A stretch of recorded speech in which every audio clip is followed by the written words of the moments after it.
Assalamualaikum warahmatullahi wabarakatuh.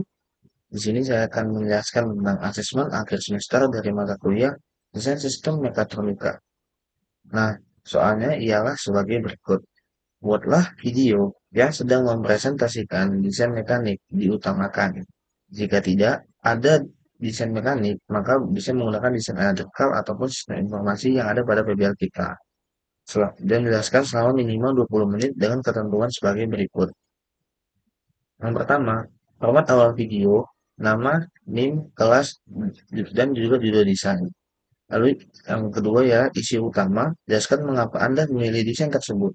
Jelaskan berdasarkan teoritis, bukan berdasarkan perkiraan Anda sendiri. Dan yang ketiga, jika PBL-nya di tim yang sama, maka mahasiswa wajib mempresentasikan hal lainnya, atau tidak boleh sama.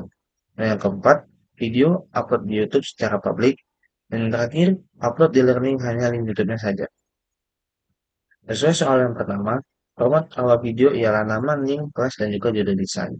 Baik, izinkan saya perkenalkan diri saya terlebih dahulu. Perkenalkan, nama saya Ahmad Syedwijaya dengan NIM 42 12 20 1076 dan dari kelas Teknik Mekatronika C pagi semester 6. Dengan judul desain yaitu Wire Fashion PLC atau aplikasi pembelajaran wiring PLC untuk pemula berbasis Android dengan kode PBL MK622556P. Nah, pada PBL kali ini kami membuat sebuah aplikasi Android yang diperuntukkan untuk seorang pemula atau orang awam yang baru ingin belajar PLC untuk mengenali bagaimana cara pengabaran PLC di sebuah Ethernet kit melalui aplikasi Android. Lalu aplikasi kami ini juga terhubung ke hardware yaitu sebuah PLC yang ada di dunia nyata. Oleh sebab itu, di PBL kali ini saya sebagai tim mekanikal saya mendesain sebuah trainer kit atau panel trainer kit untuk output dari aplikasi tersebut. Langsung saja kita lihat desainnya terlebih dahulu. Baik, desainnya ialah seperti ini. Jadi, desain ini kami menggunakan sebuah panel box yang dimana panel box ini terdapat sebuah 3 lampu pilot lamp yang masing-masing memiliki fungsi tertentu. Lalu setelah itu ada yang namanya emergency stop dan juga isi dalam dari panel boxnya ialah sebagai berikut. Terdapat sebuah aplikasi efek Simao MCB 2 volt dan lalu ada sebuah power supply 24 volt dan juga ada ESP 32. Nah, setelah itu saya akan menjelaskan oh, tentang komponen-komponen yang ada di sini. Nah, jadi lampu pilot ini terdapat 3 lampu pilot, yang dimana masing-masing lampu pilot ini memiliki fungsi masing-masing.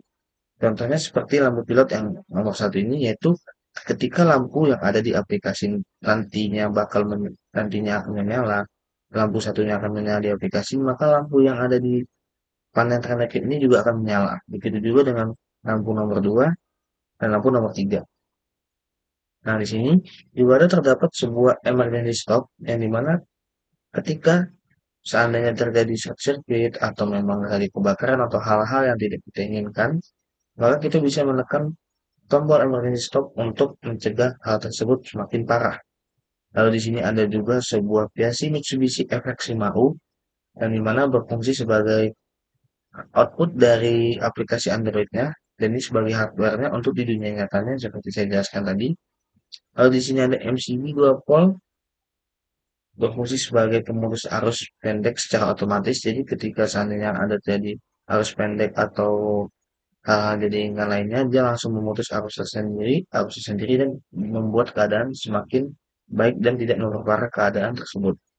Lalu di sini ada PSU 24 volt, di mana PSU 24 volt ini berfungsi untuk mensuplai tegangan 24 volt ke 3 lampu pilot lamp ini. Alangkah alasan kami menggunakan PSU dan tidak mengambil langsung tegangannya dari PLC, karena ditakutkan atau dikhawatirkan ketika kita mengambil tegangan dari PLC ini tidak kuat untuk mensuplai tegangan ke lampunya. Maka kami menambahkan sebuah PSU 24 volt. Lalu di sini ada sebuah ESP32 yang berfungsi untuk menghubungkan antara aplikasi dan juga PLC maksimal menggunakan komunikasi MQTT. MQTT dan Modbus RTU RS400 Active Point atau RS485. Nah, setelah itu saya akan menjelaskan tentang ukuran atau spesifikasi dari barang-barang yang kami gunakan. Nah, untuk PLC-nya sendiri, kami menggunakan PLC FX 5U. Untuk sebelumnya, kami sudah mencoba beberapa PLC yang ingin kami pakai untuk PBL kali ini. Tetapi, untuk PLC yang kami pakai sebelumnya itu tidak mensupport sama sekali untuk komunikasi dengan aplikasinya kita inginkan sebelumnya dan seperti yang target yang kami mau. Sebelumnya kami telah menggunakan PLC Omron CP1E, yang dimana Omron CP1E ini bisa menggunakan komunikasi RS232 seperti yang ada di dataset Omron CP1E. Tetapi, ketika kami ingin mencoba komunikasi, ternyata harus menggunakan adaptor pada PLC tersebut, atau bisa dibilang pin expansion tambahan untuk melakukan komunikasi tersebut. Setelah itu, kami mencoba menggunakan Omron CPM2A, bisa dibilang PLC itu termasuk PLC yang cukup lama ya. Nah, PLC tersebut sudah kami gunakan, tetapi untuk komunikasinya RS232-nya juga tetap tidak bisa, dikarenakan mungkin PLC-nya juga sudah terlalu lama dan mungkin ada kerusakan pada PLC tersebut. Setelah itu, setelah kami riset kembali, ternyata ada sebuah PLC yang mensupport komunikasi RS485 dan juga PLC tersebut masih cukup baru dan kami familiar dengan PLC tersebut, yaitu PLC Mitsubishi FX5U yang kami pakai sekarang. Nah, jadi kan saya mungkin sudah sekitar 3 kali ganti desain untuk PLC ini, dan ini yang terakhir yaitu desain PLC FX5U dengan ukuran panjang PLC yaitu 150 mm dan lebar 90 mm. Dan PLC FX5U ini terdapat 16 pin input dan 16 pin output, terdapat output tegangan 24 volt dan 0 volt, dan juga terdapat input tegangan yaitu 220 volt. Nah, setelah itu kami menggunakan sebuah MCB 2 pol dari Schneider dengan merek yaitu DOM 11236 SNI. Kenapa kami menggunakan MCB di sini? Seperti yang sudah saya bilang tadi, bahwasanya MCB ini berfungsi untuk memutus arus pendek di kejadian arus pendek. Setelah itu, kami menggunakan PSU 24 volt lagi yang seperti saya bilang tadi untuk masuk ke tegangan ke lampu. Lalu setelah itu, ada sebuah SB32 tadi yang berfungsi untuk menghubungkan antara aplikasi dan juga PLC. Nah, di sini kami juga menggunakan sebuah panel box yang dimana panel box ini berukuran panjangnya itu sekitar 415 mm dan lebarnya itu 490 mm dengan tinggi 270 mm. Nah, mengapa kami menggunakan panel box tidak menggunakan sebuah Enak kit atau panel box lainnya? Nah, di sini kebetulan panel box yang kami pakai itu merupakan panel box plastik. Nah, mengapa kami tidak menggunakan panel box besi dan mengapa kami tidak menggunakan uh, atau tidak membuat sebuah trainer kit yang seperti pada umumnya? Karena dilihat dari keterbatasan waktu yang dimiliki dan jika memang kami membuat sebuah trainer kit, sepertinya sangat tidak memungkinkan untuk waktunya kami membuat trainer kit dikarenakan dari waktu PBL-nya juga tidak terlalu banyak dan juga jika memang harus membuat trainer kit kreasi harus menggunakan BHP yang cukup banyak lagi seperti akrilik, aluminium profile dan lain-lain. Nah, oleh karena itu kami memilih menggunakan panel box. Nah, kenapa kami memilih panel box plastik dan bukan panel box besi? Dikarenakan jika kami menggunakan panel box besi, itu biasanya panel box besi diletakkan secara diam dan tidak bergerak sama sekali. Karena jika memang panel box besi itu dipindahkan kemana-mana, maka panel box besi tersebut akan lebih berat dibandingkan dengan panel box plastik. Nah, panel box plastik yang kami pilih ini, kenapa kami pilih ini? Karena bisa dibilang kami ini sebuah aplikasi yang memudahkan seseorang atau pemula yang ingin belajar PLC itu dan bisa belajar PLC itu di mana aja. Dan jika memang dia ingin memindahkan sebuah trailer kitnya, itu terasa lebih ringan dan lebih modular dan gampang dipindahkan kemana-mana. Oleh karena itu, kami memilih sebuah trailer kit dengan, maaf, kami memilih sebuah panel elektrikal dengan berbahan plastik. Nah, oke. Setelah itu, Eh, untuk untuk panel elektrikalnya ini sepertinya belum terindikasi panel elektrikal yang bisa dibilang berstandar seperti IP65 atau IP64, dikarenakan kami belum mengetahui atau belum meriset lebih lanjut tentang standar tersebut. Dan untuk standarnya mungkin kita bisa lihat di sini, seperti digit pertama dari kode IP65 itu menunjukkan tingkat perlindungan terhadap benda padat atau debu, dan yang kedua itu menunjukkan tingkat perlindungan terhadap air. Jadi penjelasan digit pertama atau benda padat ya seperti berikut. 0 tidak ada perlindungan khusus. Satu perlindungan terhadap benda padat berukuran dari 50 mm, dan yang kedua perlindungan terhadap benda 12,5, 3 padat berukuran 2,5, 4 padat lebih dari 1 meter. Lalu yang kelima perlindungan terhadap debu dan jumlah yang dapat mengurangi operasi normal. Dan yang keenam perlindungan penuh terhadap debu. Dan yang selanjutnya ya, penjelasan digit kedua atau perlindungan terhadap air, yaitu jika 0 tidak ada perlindungan khusus jika dua tetesan air jatuh secara vertikal. Jika dua, perlindungan terhadap tetesan air saat casing dimiringkan hingga 15 derajat. Dan yang ketiga, perlindungan terhadap semparan air. Yang keempat, perlindungan terhadap percikan air dari segala arah. Dan yang kelima, perlindungan terhadap semburan air dari nozzle. Yang keenam, perlindungan terhadap semburan air yang kuat. Dan yang ketujuh, perlindungan terhadap efek perendaman hingga kedalaman tertentu. Lalu yang ke-8 perlindungan terhadap rendaman dalam waktu lama dan tekanan tinggi. Nah, jadi untuk yang panel box yang kami buat ini sepertinya kami belum terindikasi atau bisa dibilang belum riset lebih jauh mengenai panel box yang kami gunakan. Apakah dia berstandar IP65, IP66 atau beberapa IP lainnya. Kami belum menemukan untuk standar yang standar yang cocok untuk desain kami ini, untuk desain panel box kami ini, dikarenakan kami belum meriset lebih jauh mengenai panel boxnya. Nah, lalu di sini kami sudah menerapkan beberapa standar nasional maupun standar internasional mengenai desain elektrikal dan juga mengenai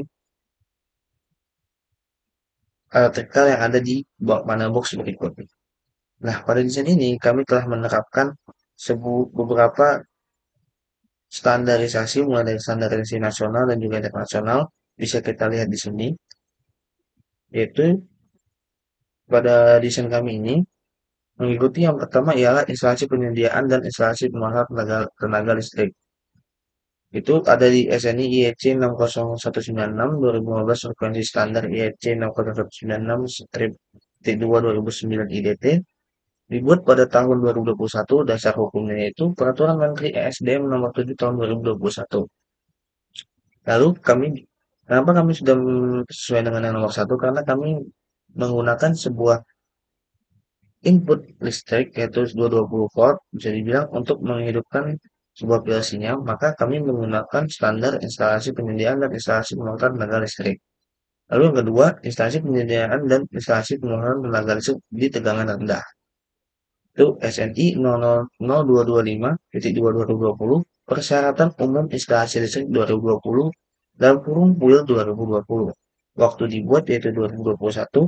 Dasar hukumnya yaitu Peraturan Menteri ESDM nomor 7 tahun 2021. Nah, kami sudah menerapkan yang standar nomor 2 dikarenakan untuk tegangan rendah, kami menggunakan tegangan yaitu sebesar 24 volt untuk menghidupkan sebuah lampu pilot lamp dan juga untuk menghidupkan kom output dari sebuah PLC tersebut. Setelah itu, kami juga menggunakan standar yang nomor 3 yaitu pemutus sirkuit untuk proteksi arus lebih untuk keperluan instalasi listrik rumah tangga, instalasi listrik magun, atau set pembangkit tegangan rendah atau sejenisnya. Yaitu sesuai dengan SNI 8528 strip 1 titik 2 2018 lengkapan listrik pemutus sirkuit untuk proteksi arus lebih untuk instalasi rumah tangga dan sejenis.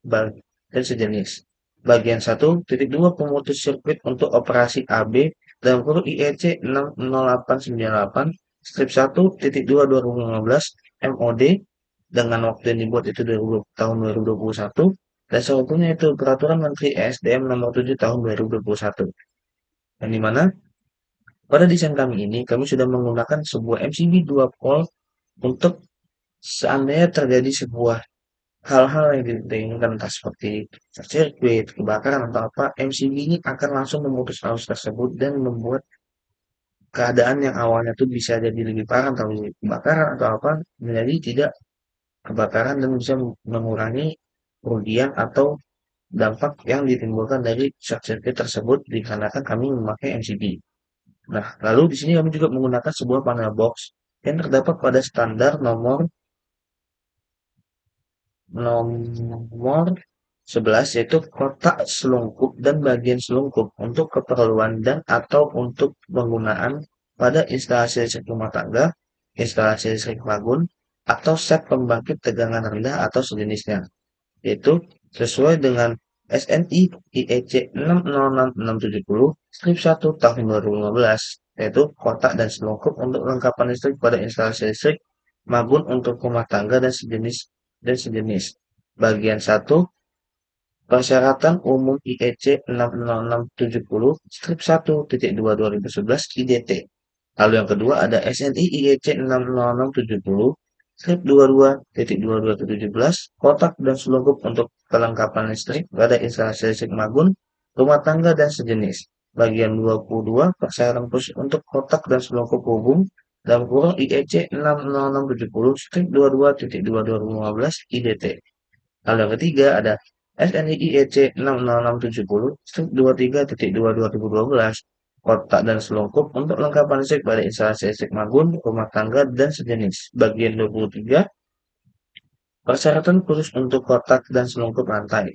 Dan Pro IEC 60670 strip 23.2 2006 IDT yang dibuat pada tahun 2021 dan dasar hukumnya yaitu Peraturan Menteri SDM nomor 7 tahun 2021. Nah, di sini kami menggunakan kotak atau selungkup. Bisa dibilang kotak atau selungkup ini ialah sebuah panel box untuk melindungi komponen yang ada di dalamnya nih. Nah, walaupun memang kami belum tahu nih sertifikasinya pada panel box kami ini, sertifikasinya IP berapa atau sejenisnya, tapi dengan adanya sebuah panel box, jika memang terjadi seperti kena air atau misalnya terjadi kebanting atau apa segala macam, komponen di dalamnya ini tidak separah jika memang tidak ada menggunakan panel box. Jika memang menggunakan panel box, jika memang terkena air, walaupun memang belum tahu sertifikasinya apa, tapi masih bisa tertahan oleh panel box ini dan tidak bisa dan mengurangi terjadinya kerusakan pada komponen yang ada di dalam panel box tersebut. Nah, lalu yang terakhir, kami telah menggunakan sebuah standar internasional untuk menggunakan sebuah emergency stop button, yaitu bisa kita lihat di sini, yaitu dengan standar nasional yaitu IEC 60947 strip 5 strip 5, yaitu spesifikasi specification relating to the electrical and mechanical construction of emergency stop device with mechanical latching function and to their testing. Nah, jadi di sini standar internasional untuk IEC 60947/5 yaitu penerapan sebuah emergency stop untuk mengurangi terjadinya hal-hal yang tidak kita inginkan. Jadi seandainya memang ada kebakaran kita bisa menekan emergency, jika memang ada suatu kejadian yang kita bisa menekan emergency. Jadi emergency ini sangat berguna sekali jika memang tadi hal-hal yang darurat. Walaupun kita sudah memakai MCB, tetapi kita juga harus memerlukan sebuah emergency stop untuk hal-hal yang tidak dilakukan, yang hal yang tidak diinginkan lainnya.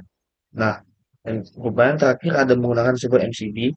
Nah, MCB ini yang digunakan ialah Schneider dengan merek yaitu DOM 11236 SNI yaitu dengan 2 pol 2 Mei MCB dengan standarisasi yang udah kami pakai pada MCB ini yaitu SNI IEC 60898 setiap 1 2009 yaitu sebuah MCB yang buat menahan arus sampai 40 ampere dan jika memang ada tegangan atau arus berlebih bisa diputus dengan MCB ini. Mengapa kami memilih MCB ini? Karena Schneider sudah selain tidak diragukan lagi terhadap kualitasnya, MCB ini juga sudah mendapatkan sertifikat SNI, ya seperti yang sudah saya bilang tadi. Nah, mungkin untuk penjelasan desainnya seperti itu saja untuk desain PBL kali ini. Jadi, desain hardware ini ialah desain yang digunakan untuk itu sebagai output dari sebuah aplikasi Android yang kami buat. Jadi ketika memang antar lampu aplikasi menyala, lampu yang ada di perangkat ini juga akan menyala dengan trigger yaitu data yang dikirimkan dari aplikasi dikirimkan ke SP lalu SP menyerahkan data tersebut ke PLC dan PLC tersebut menyerahkan data tersebut ke lampu dan menghidupkan lampu sesuai dengan apa yang diaktifkan di sebuah aplikasi. Nah, mungkin itu saja penjelasan desain dari saya. Jika ada kesalahan mohon dimaafkan. Wabillahi taufiq wal hidayah. Wassalamualaikum warahmatullahi wabarakatuh. Terima kasih.